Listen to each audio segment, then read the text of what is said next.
Hello, friends, and welcome to Star Tears. Today, we honor the lives of 6 extraordinary individuals who passed away on November 12, 2025. Every life has a story. Every story carries influence. In this episode, we will explore the journeys, challenges, and achievements of these 6 remarkable people whose lives inspired generations and left lasting legacies. Let's begin with the first of these unforgettable lives. Hicran Muazzez, Abaci, known to millions simply as Muazzez Abaci, lived a life shaped by elegance, discipline, and an unwavering devotion to the art of Turkish classical music. Her journey, which began on November 12, 1947, in Ankara, carried the rhythm of both quiet sorrow and radiant triumph. She grew up in a modest home, surrounded by the subtle sounds of everyday life, the hum of the city, the soft melodies from neighbors' radios, the murmur of conversations drifting through windows. These ordinary sounds would one day become the foundation upon which she built a voice that felt anything but ordinary. Her early years were marked by the absence of her father, a loss that left gentle yet persistent echoes in her heart. Friends later said she often tried to reconstruct him through the memories of others, piecing together details, gestures, fragments of stories. That longing would become one of the emotional currents in her singing, a sense of searching, of reaching toward something just beyond the edge of memory. Even as a girl, people noticed her poise. She carried herself with a natural dignity, as if music already lived inside her, waiting for the right moment to be released. When she sang for the first time in front of relatives, there was a brief silence afterward, the kind born not of surprise but recognition. A voice like hers, rich and resonant, felt destined for something greater. Her formal journey began in 1966, when she passed the demanding entrance exam for TRT Ankara Radio. That achievement alone placed her among the most promising young talents of her generation. The training she received there shaped her into an artist of precision and grace. She learned the complexity of makam theory, the emotional discipline required to perform classical Turkish music, and the responsibility that comes with interpreting songs that carry centuries of history. But beyond the techniques and rules, she learned something deeper, the art of restraint. Muazzez never rushed a phrase, never forced emotion. She allowed each note to bloom at its own pace, soft at first, then fully alive. Her voice became a bridge between old traditions and the modern world. Her first record, released in 1973, marked the beginning of a career that would span decades. Listeners immediately recognized the rare quality of her voice. It possessed warmth without hesitance, confidence without arrogance. Songs like Dönüş, Yasemen, Vurgun, and Şakayık carried her into the heart of the Turkish public. For many, her voice was not simply something to listen to. It was something to feel. By the late 1970s and 1980s, Muazzez Abaci had become a true icon. She appeared on television, performed on the grandest stages, and recorded albums that would become classics. Yet, despite her fame, she remained grounded. She was known for her quiet, composed personality and her devotion to perfecting her craft. Colleagues often said that Muazzez never treated music as entertainment. For her, it was a sacred practice. Before every performance, she would close her eyes briefly, centering herself as if stepping into a different world. In 1998, she received the title of State Artist, an honor reserved for individuals who shaped Turkish culture at the highest level. It was a recognition not just of her talent, but of the years of discipline, resilience, and emotional truth she poured into her work. Behind the fame, her personal life had its own challenges and gentler stories. She raised her daughter, Zaba, with deep care, protecting her from the harshness of public attention. Those who knew her described her as warm, private, and strong, a woman who had learned early that vulnerability and dignity could exist side by side. In the final chapter of her life, her health began to decline. Heart issues brought her into surgery, and even in the hospital, she maintained the calm grace that had defined her for decades. Then, on November 12, 2025, her birthday, she passed away from organ failure following cardiac arrest. sayılır. Gözleri vurkurda barıştı sanma. Sen gittin gideri dargın sayılır. James Avila was an American journalist whose career reflected the intensity, urgency, and evolving ethics of modern news reporting. Born with a natural curiosity and a calm, analytical mind, he became known for the kind of journalism that didn't just inform audiences, it challenged them to see events with sharper clarity. He began his professional path in local newsrooms, where long nights, tight deadlines, and a constant chase for the next story shaped him into a disciplined reporter. Colleagues remembered him in those early years as someone who stayed late even after the cameras were off, reviewing facts, checking details, rewriting scripts so they carried both precision and weight. He believed that accuracy was not a technical requirement, but a duty. His breakthrough came when he transitioned to national broadcasts. His steady presence and clear reporting style caught the attention of major networks, eventually leading him to ABC News, where he became one of the network's most recognizable correspondents. Over the years, he covered high-profile trials, national crises, political conflicts, and stories that shaped public debate in the United States. One of his defining qualities was his ability to bring human context to complex events. Whether he was reporting outside a courthouse or interviewing someone at the center of a national controversy, Avila spoke in a way that made viewers feel the weight of the story without sensationalism. He believed journalism wasn't about drama. It was about truth and understanding. He also had a deep respect for the craft behind the scenes. Editors and producers often mentioned that he carried a notebook everywhere, scribbling observations, quotes, and questions that he might later develop into full reports.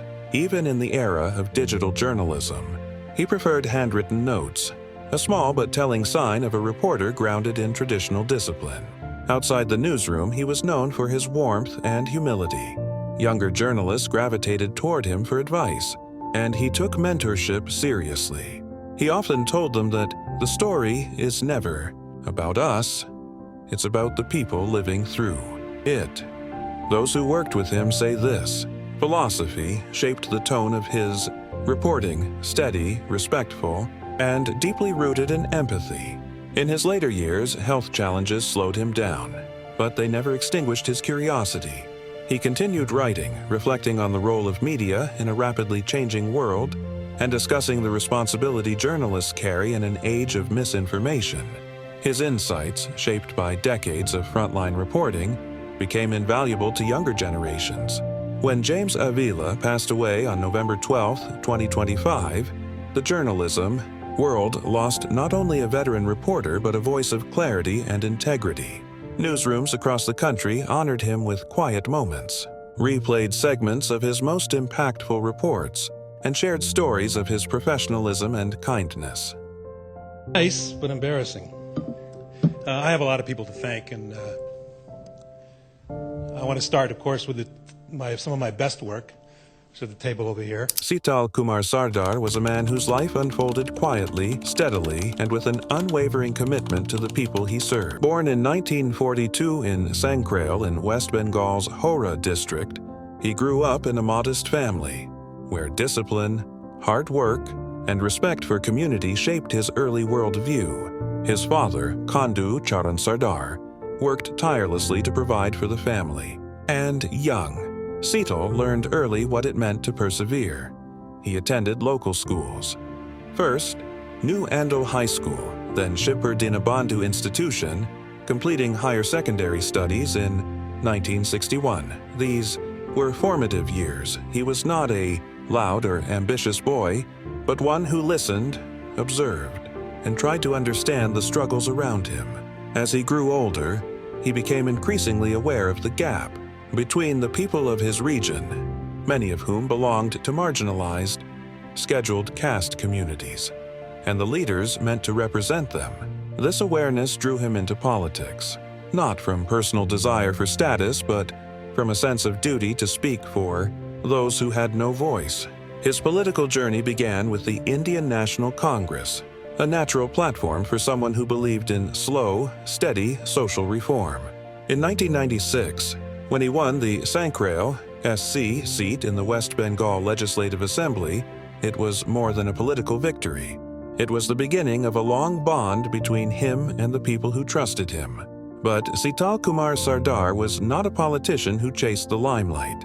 He focused on local issues, improving roads, increasing access to drinking water, advocating for better school facilities, and helping families navigate the complexities of government welfare. After his first term, he made a major shift by joining the All India Trinamool Congress, TMC.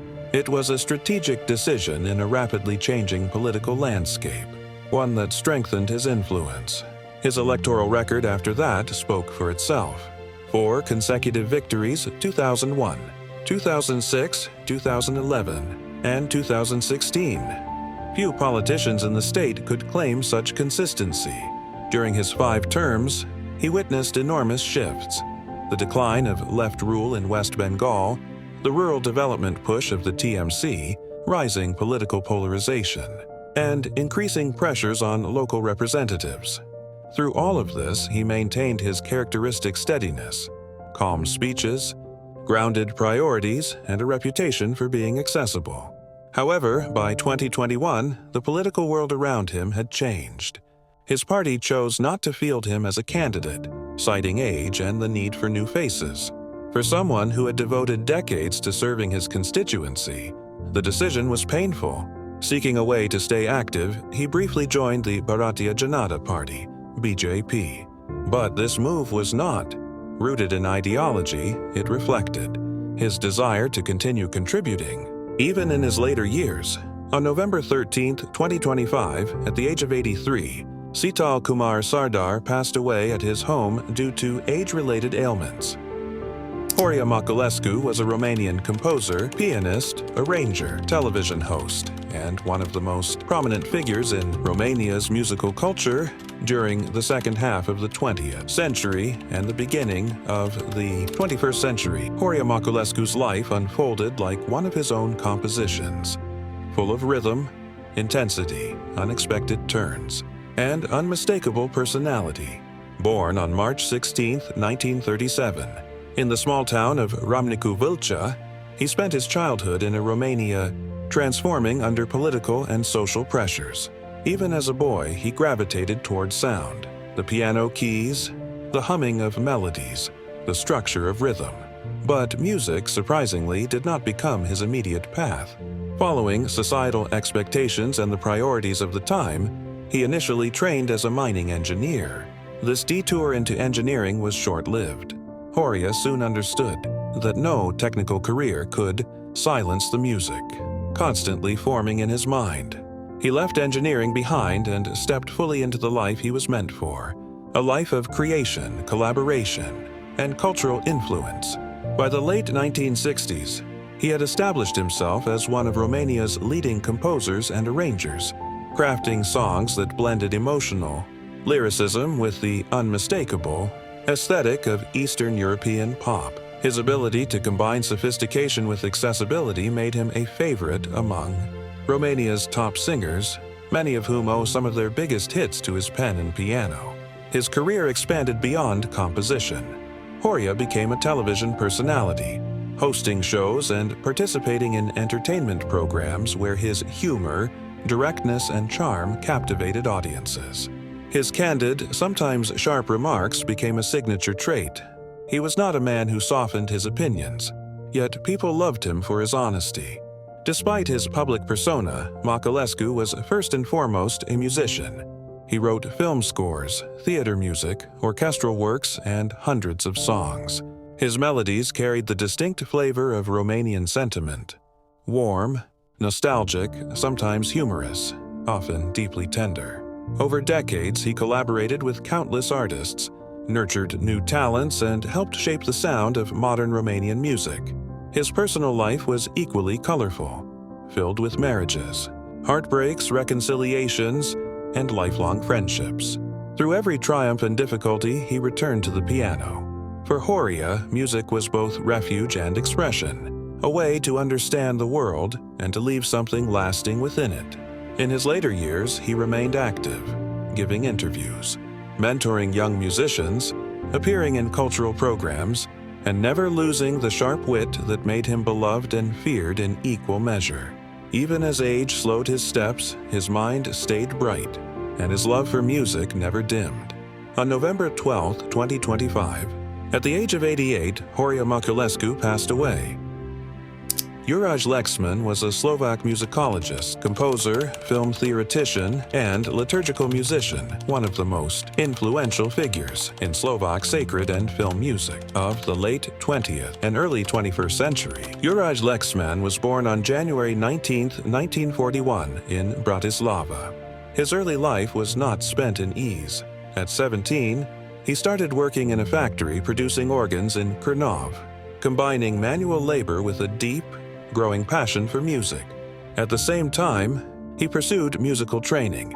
He studied composition at the Conservatory in Ostrava, while later also studying musicology at Comenius University in Bratislava.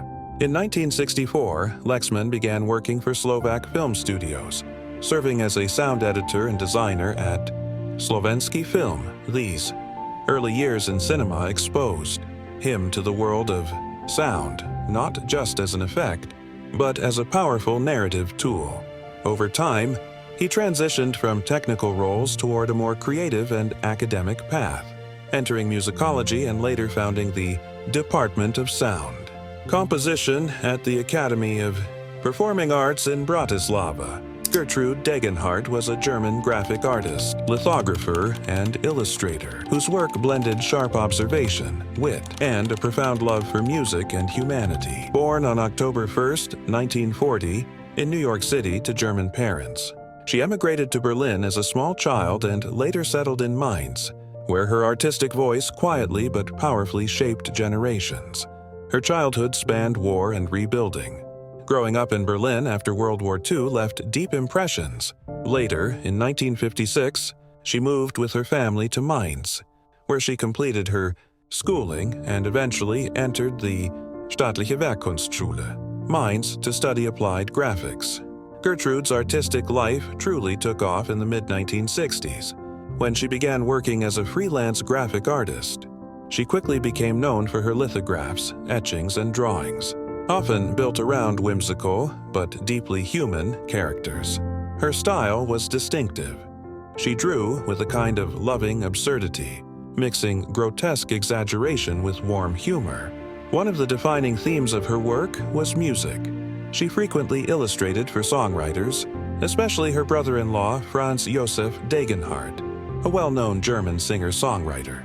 She also created covers, graphics, and illustrations for Irish folk singers, political songwriters, and literary authors like François Villon, Liam O'Flaherty, Bertolt Brecht, and Wolf Biermann.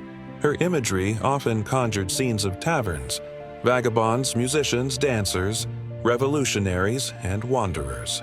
In her prints and illustrations, she explored life's contradictions, joy and suffering, desire and disillusionment, chaos and order. In the 1990s, she turned more and more to themes around women and social change. In her books Women in Music, Musikfrauen, Vagabondage in Blue, Vagabondage en Rouge, and Vagabondage ad Mortem, she depicted women musicking, resisting, and living freely, often with subtle political commentary.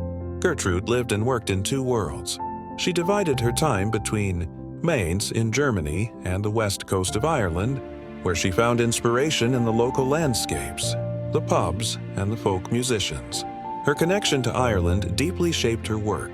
Many of her etchings reflect Irish music, dance, drinking culture, longing, and freedom. Her artistic approach was not purely decorative. She was a keen social observer, using caricature and distortion to highlight human folly and virtues. Her art often carried political undertones, touching on revolution, freedom, and the value of the outsider.